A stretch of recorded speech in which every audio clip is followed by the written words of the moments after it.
You're listening to the Wise Women Podcast, Season 2, Episode 23. I'm your host, Alisha Wilfert, founder of Yoke and Abundance, a creative leadership coaching business. This podcast is designed to inspire by introducing you to creative women living abundantly. I hope you'll savor Denise's words of wisdom as much as I have.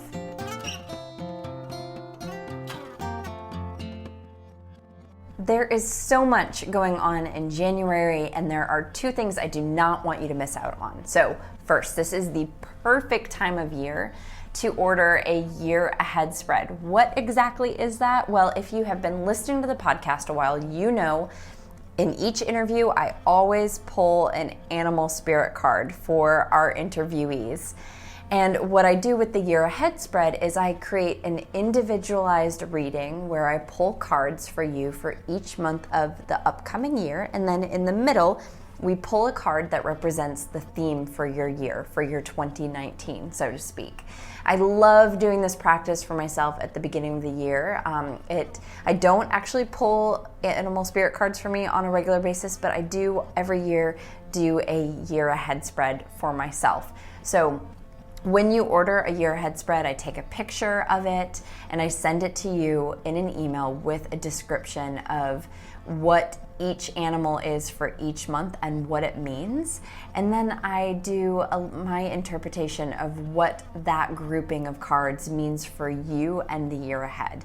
Some people purchase the year ahead spread with a power hour so that they can discuss the actual spread in more depth and how it relates to their goals and what it looks like through that lens. Year ahead spreads are currently on sale now through the end of January, so be sure to order yours before prices go up in February.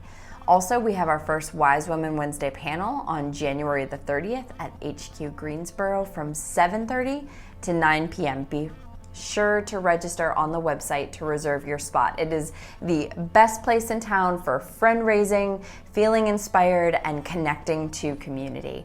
I hope you'll come on out and join us.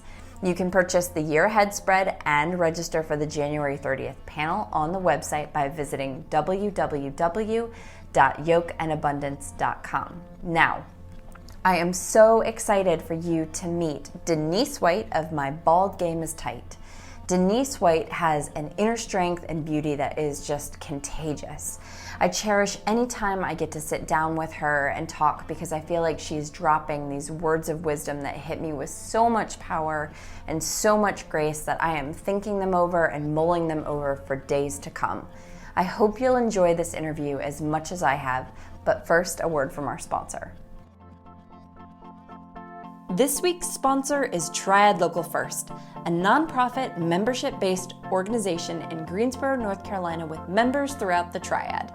Triad Local First members include independent, locally owned retail shops, real estate agents, insurance brokers, marketing and advertising firms, accountants, dentists, restaurants, farmers, breweries, and more. TLF's mission is a commitment to building a strong local economy and a vibrant, unique community.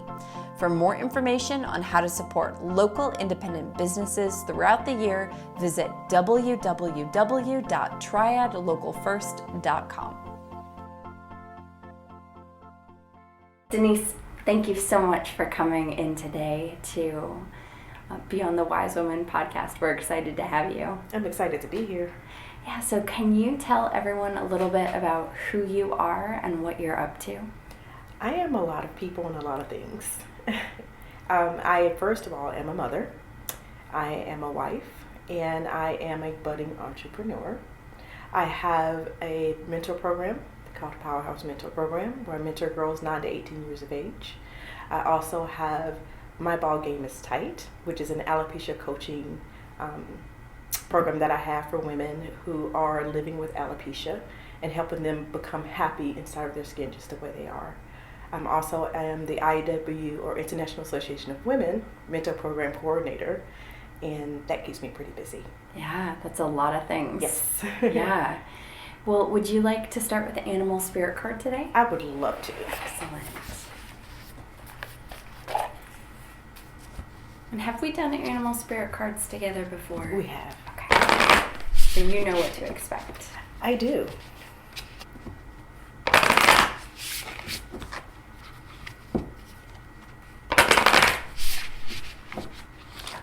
you could put your hands on the cards, close your eyes, and take a couple big, deep breaths. And then whenever you're ready, you are going to cut the deck into 3 piles. Okay, and then flip over whichever one you'd like. The starfish. Okay, so the starfish is a creature of the water. And creatures of the water represent our flow and our creativity and our emotional life. And so ideally we would have a healthy stream of water flowing through our life. If we were doing a bigger reading, like a year ahead spread, and you got a whole bunch of water cards, too much water, can cause tears and overflowing of emotion, so to speak. But just the starfish itself is a pretty interesting card, and I'll read you what that says.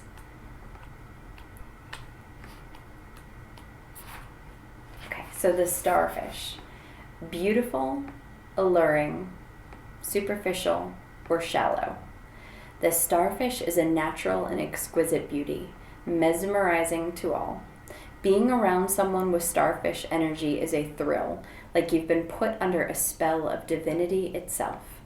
The problem is these creatures have been reliant on how they look and what other people think of them for so long that they may have forgotten their life's deeper calling. When this card appears, it's important to ask, am I being swayed by outward appearances? What dreams have I put aside to please others? When in balance, uplifting, artistic, expressive. When out of balance, gossips, feels empty. To bring into balance, positive friends.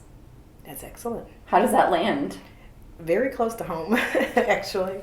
I am in a very creative state right now. And one of my concerns in what you spoke about, in appearance, I don't like public speaking. Oh, interesting. So one of the things that I told myself I would do is stop forcing myself to do something I wasn't comfortable with. So what happened recently was I had an engagement where I had to speak, and I'm like, I don't like this.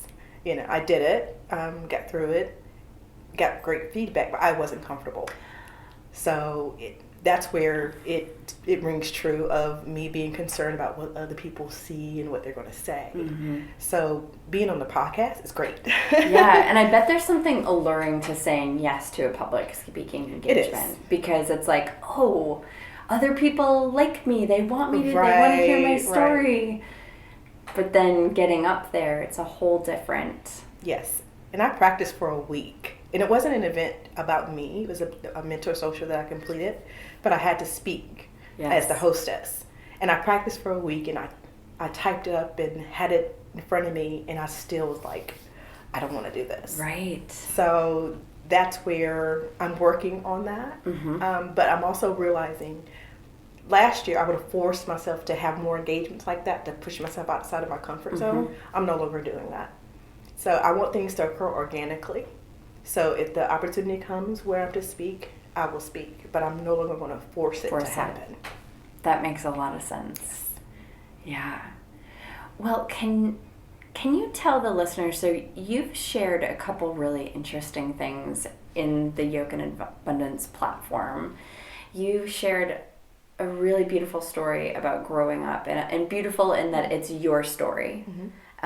And how that brought you to where you are with My Bald Game is Tight. Mm-hmm. Can you share a little bit of that? I grew up with long flowing hair in the South, so it was a big deal to be a pretty little black girl in the South, long hair. So that became my identity. And that also, as far as people bragged about it, that also made other people jealous. So I was caught in between, appreciating people loving my hair and then being ashamed of it because girls didn't like me because of it. So I never identified what it meant to me. I just went along with what was going on around with the people who I was around at the time. So 38 years later, as my hair started to thin and come out to the point where I had bald patches, my identity was so wrapped up in my hair that I was losing myself. I was depressed. I hid it very well for over 10 years. But I hid it from my family, spent time away from my family, putting hair in and taking hair out behind locked doors.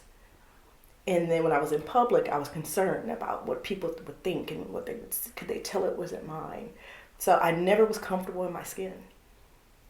So on an occasion where my youngest daughter was at home and we were lying in bed and I just was no longer comfortable with doing it. I was just sad every time I did it.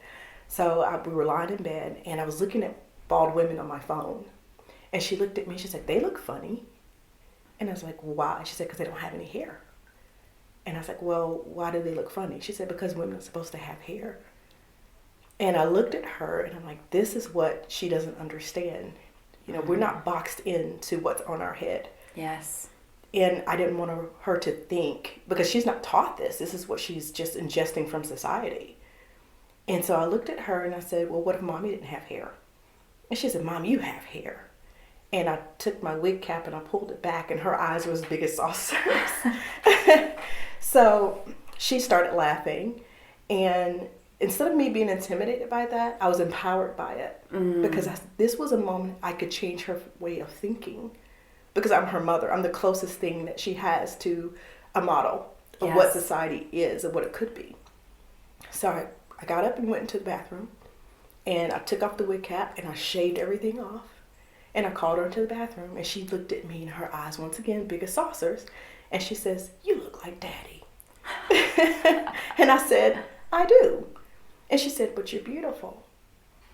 And that's when I knew that that was the change I needed to make for me, because she's looking at me. And if I don't express who I really am, how does she learn to do the same? Yeah.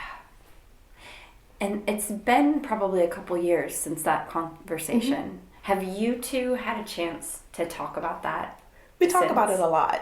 Really? We do. And what has come of that since? Does she remember that experience? Yes, she does. What does she say? She actually, like, now I'm rocking like a faux hawk right now. It looks great. Thank you.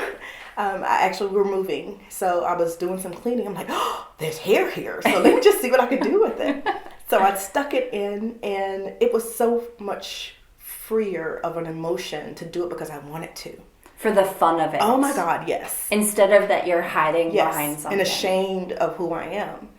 So I stuck it in and I showed my husband. He was like, "Okay, that's nice." And I walked out so the kids could see me. And the youngest one who I had the conversation with, she's like, "Oh, that's hair." I'm like, "Yeah." She said, "Does it come off?" I said, "Yeah." She's like, "Okay." And went on about her business. So it's no big deal to her. She actually wanted me to shave her head at one point. And I said, "London, why do I need to shave your head?" She's like, "Well, I want to be pretty like you." So that's where the discussion went to. This is what makes Mommy feel good. So does it make you feel good to want to be bald for London, or do you want to be bald for Mommy? So she said, "I like my hair." I said, "Well, let's keep it." So those kind of conversations come up to where I want her to see what I'm doing for me, but also understand I don't want you to do the exact same thing. I want you to learn to feel what's right for you. That's a really powerful lesson. How old is she? She's 5. Oh my goodness. In Earth years. In Earth years. Yes. In Earth years. That's such a powerful lesson, I think, for any of us at any age. Because, I mean, even with that starfish, right? I mean, how often do we do things for other people or because we think we should? Right. And gosh, I wish so much that I had been encouraged from a younger age to make sure that I was doing things for me and not trying to please other people.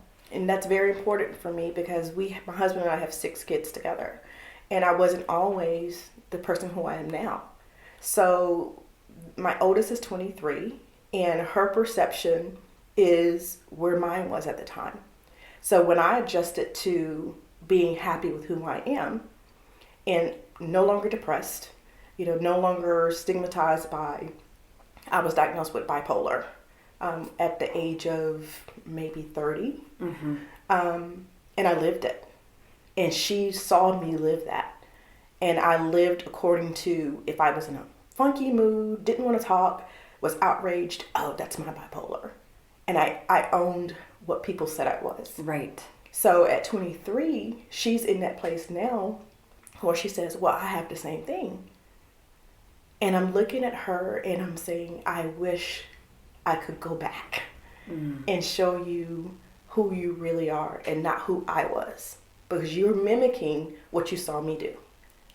So we're working through her situation now. So London is very lucky because she gets the mom that's and the father that is very open to her expressing herself. The first time she expressed herself, it kind of hurt my feelings, but that was my perception of what she said. She basically looked at me, we were in the car, and she said something in the back seat. And I said, what'd you say? She said, I wasn't talking to you, I was talking to Daddy. My 23-year-old was in the car, and she looked at me, and she's like, you gonna let her talk to you like that? I'm like, well, she wasn't speaking to me, she was speaking to her father. It was just as simple as what it was. Right. The old me would have been, you don't talk to me, it's disrespectful, all those things. So it's learning that just like I get to express myself in the world, my children should be able to do the same thing.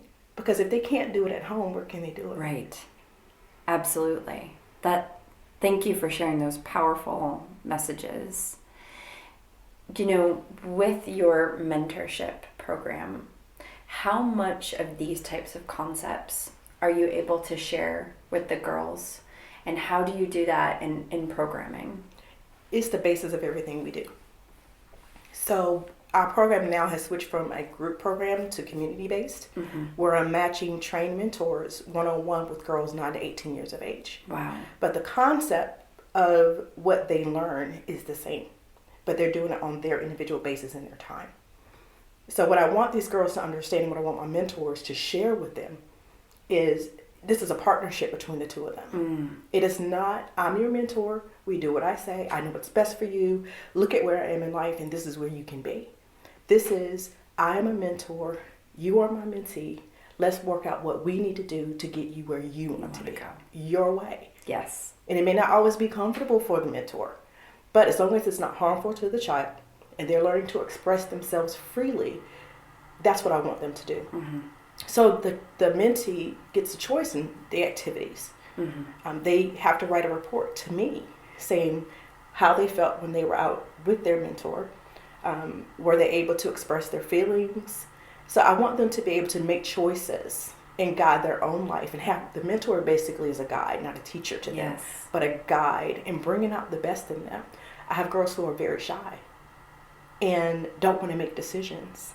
So those mentors are trained, because I know the girls individually. Right. Help them to become more confident in who they are. Yes. So let's say you're planning to go out on a Sunday, and there are 4 activities you can do. You send her an email or you give her a phone call and say, these are 4 things we can do.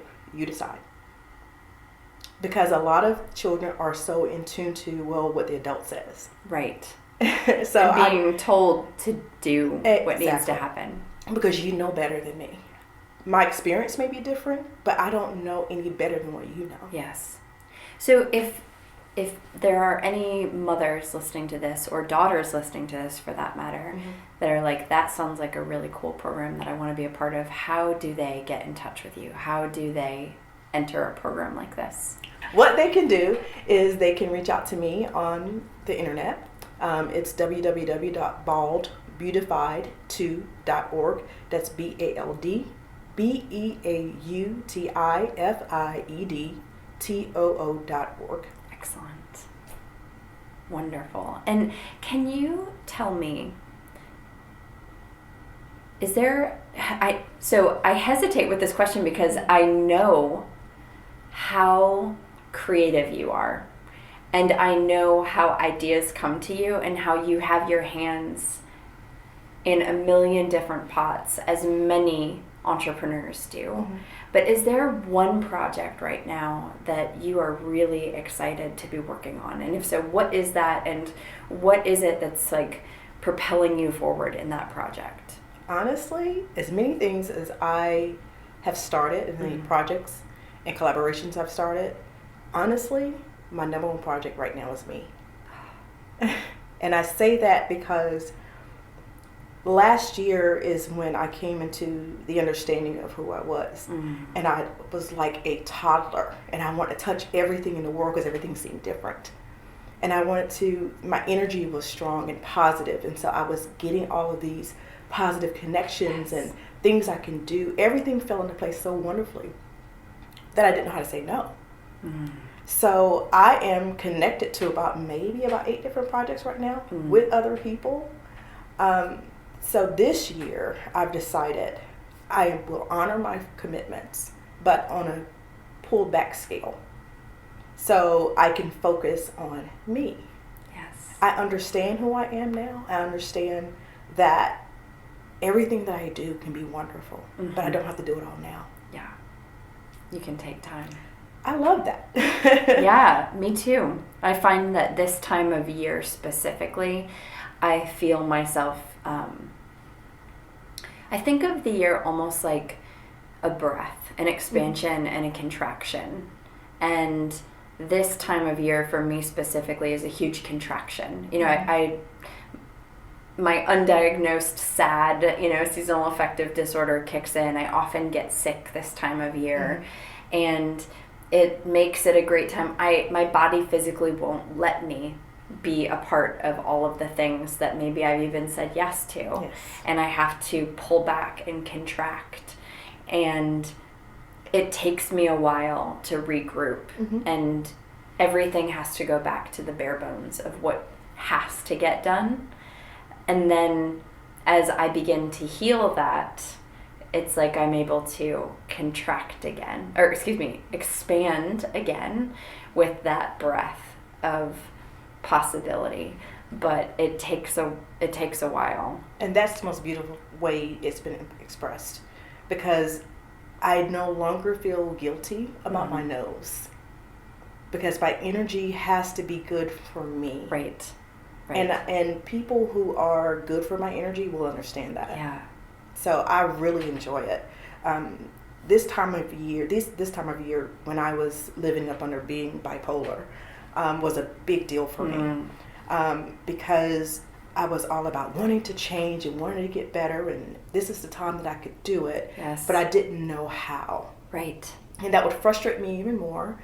And whatever the diagnosis says that someone with that diagnosis will do, that's what I was doing. Right. And it was nothing more than me not being able to express myself. Yeah.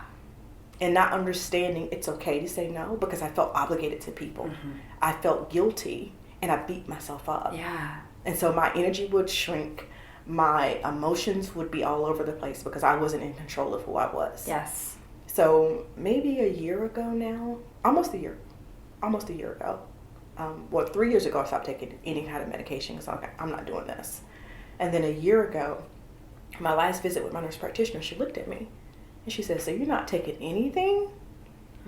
Which kind of scared her as a nurse practitioner. And I was like, "No, I'm not." And she's like, "This is amazing." And she said, "What is your secret?" I said, "I own who I was. I'm not a diagnosis.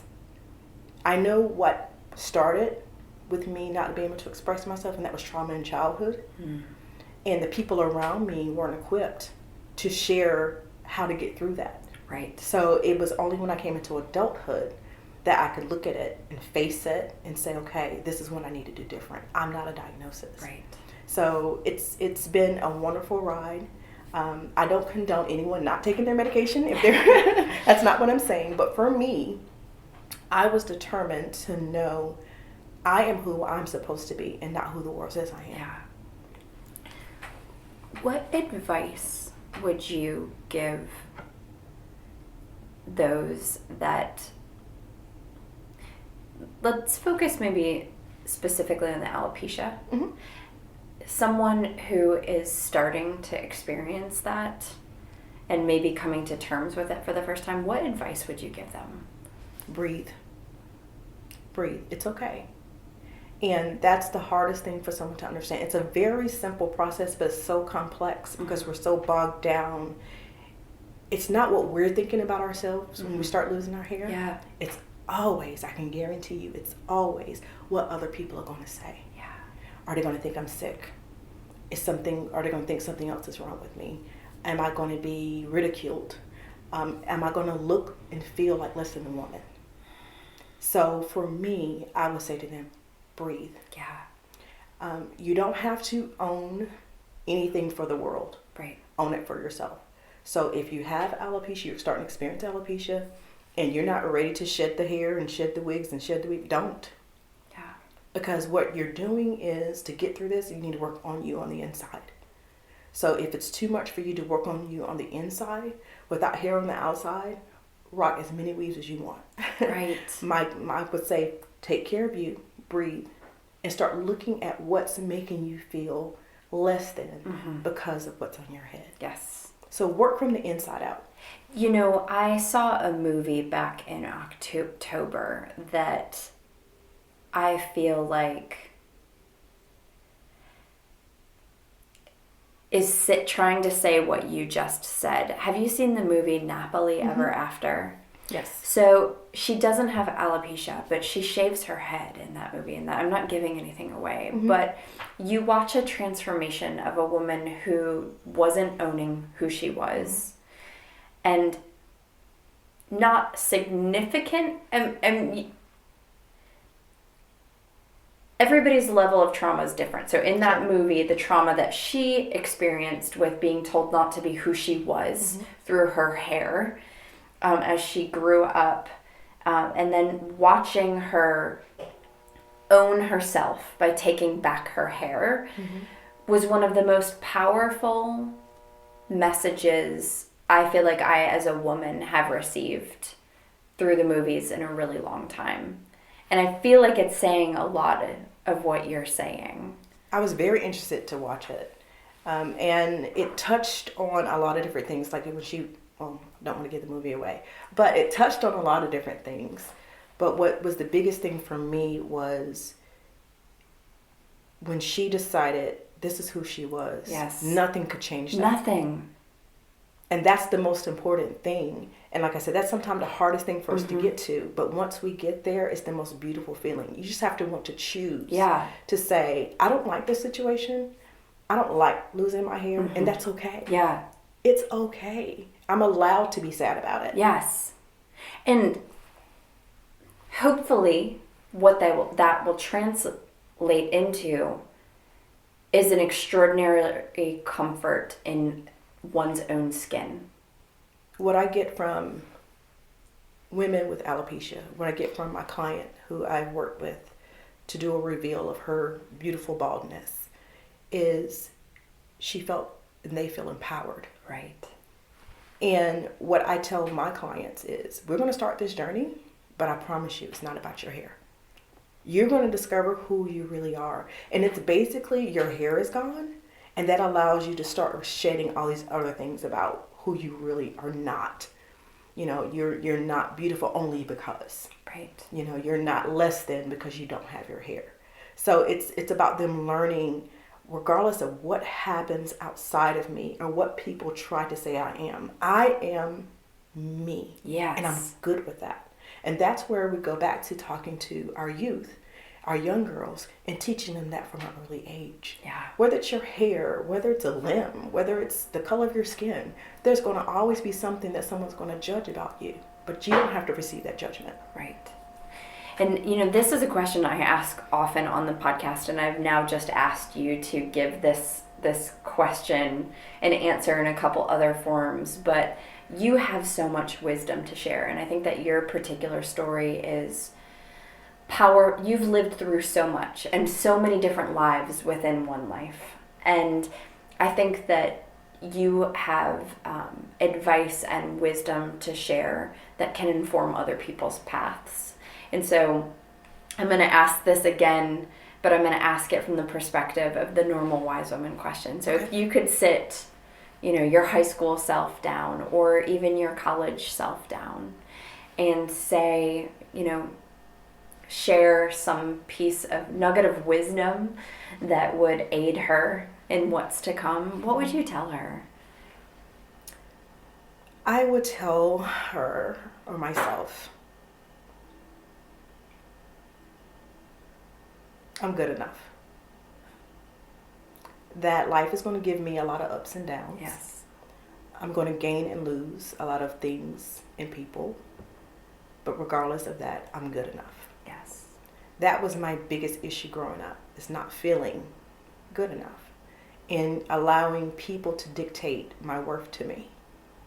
So for me, that's the biggest thing, is to say, regardless of what happens, whether that job is gone or that man leaves or your life changes in some way, that does not devalue who you are. Yes. You're good enough. And that to me would have carried me so much further than not understanding that. Yeah. And being so saddened by it. That kept me bundled up inside for so long, because I was searching for my value in everything and everyone around me. Right. So knowing that I'm good enough, it doesn't matter what happens around me. I can still stand tall for myself. Thank you for that. A lot of what you say gives me goosebumps, because I think that it's something that so many women can relate to. So thank you. And the last question, how do you live a life of abundance? With awareness. Looking at my life and saying, today is the most wonderful day of my life. Every day. I'm not quantifying my life based on where I am financially, mentally, or emotionally, but my positive energy and expressing that every day. So that's how I love to live abundantly, because there's infinite possibilities of what happens when you live positively from the inside out. So that's my abundance. Denise, thank you so much. My pleasure. I hope you were inspired by Denise's words of wisdom. If you've enjoyed this podcast, please head to iTunes and take a minute to write out a review of what you thought of today's episode. It's amazing how big a difference even a sentence of a review on iTunes can make. If you're loving this podcast, help us spread the word so that we can keep bringing these wise words to you. Don't underestimate how big a difference you can make simply by sharing this podcast on social media or with a friend. Check out our website, yokeandabundance.com, to register for our upcoming Wise Women panel on January 30th, or order yourself a year ahead spread. They make great gifts too. A huge thank you to our sponsor, Triad Local First, and my wonderful editor and producer, Ira Sterling at Julia Sound Recordings. Remember, every one of us has wisdom within. Keep sharing your words of wisdom, because you never know who you'll inspire.